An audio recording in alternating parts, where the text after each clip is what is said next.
كنتمنى تكونوا كلكم بخير وعلى خير في احسن الاحوال ان شاء الله. اليوم بغيت نشارك معكم عصير ديال الدلاح كيجي زوين وفيه منافع كثيره.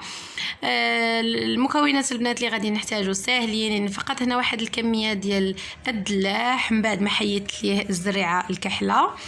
وهنايا عندي سكر سنيده، السكر اختياري يعني اللي بغى ما يضيفش السكر ما يضيفوش.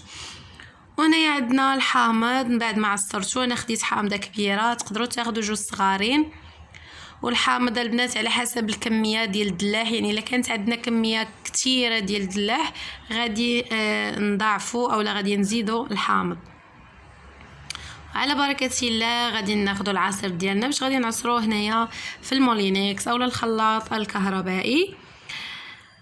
بصراحه البنات انا كنفضل انني نعصر الدلاح بوحديته، ما نضيفش ليه الماء، لانه اصلا كيف كنعرفوا حنايا الدلاح راه فيه الماء، يعني ما كاينلاش حنا بغينا نستافدوا منه ما كاينلاش نضيفوا ليه الماء.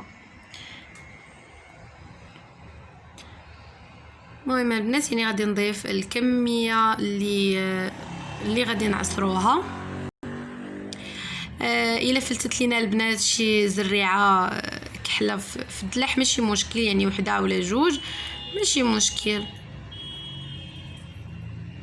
مهم انا من بعد ما ضفت كيف قلت لكم الكميه اللي غادي نعصرها غنضيف ملعقه كبيره ديال السكر سنيده. الا ما بغيتوش تضيفوا السكر كي قلت لكم ما تضيفوش.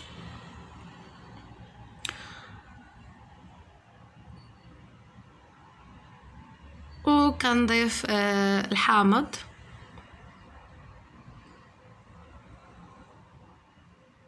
ومن بعد كنعصروا العصير ديالنا وكنديروه في الثلاجه حتى كيبرد مزيان وكنقدموه.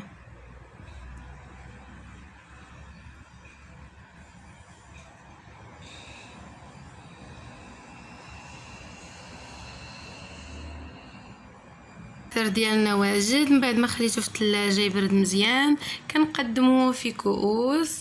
صراحه البنات راه كيجي رائع وكيجي لذيذ بزاف، يعني واخا الناس كيكون عندنا الدلاح يعني كيف كنعرفوا يعني بعد ما كنلقاو الدلاح باسل كنلقاوش حلو، ولكن ملي كنديروه عصير على هذا الشكل هذا راه كيجي رائع بصراحه البنات. الا جربتوا انا متاكده غادي يعجبكم. الفيديو ديال اليوم وصفتي ديال اليوم كانت على هذا الشكل هذا، كنتمنى تنال اعجابكم وكنتمنى تجربوا هذا العصير. لاول مره كيشوفني وكيشوف لا فيديو ديالي ما ينساش يشترك عندي في القناه ويدق الجرس باش يوصلكم اي جديد ديالي.